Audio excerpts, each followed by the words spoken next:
Hey everyone, good morning. So today breakfast box is packed with bright yellow lemon sevai, tempered with lots of curry leaves and cashew nuts.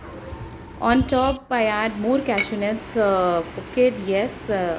Already while tempering I've added, but on top I'm just topping with some more cashew nuts, which is already fried in ghee.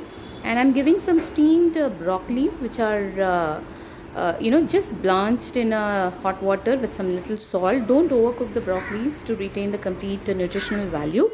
She takes some sunflower seeds and dried grapes along with her bonvita. This is how the morning scene at Lathus Kitchen here.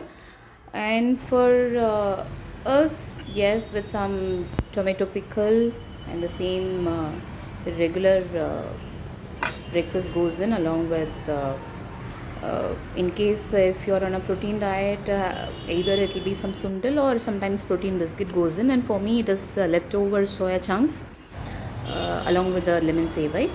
And for her lunch box it is basmati rice along with some nicely cooked rajma.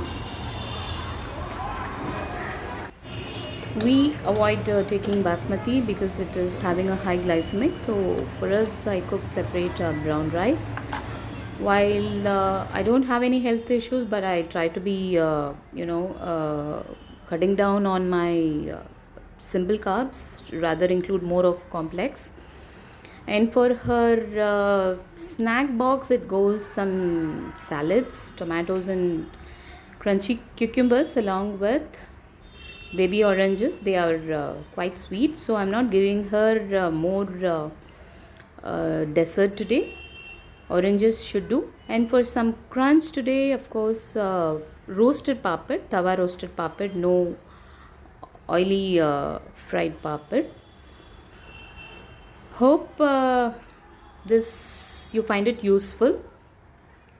For more such regular updates, do subscribe to Lathus Kitchen and do follow us on Lathus Kitchen on Instagram for updates. Take care. Bye bye.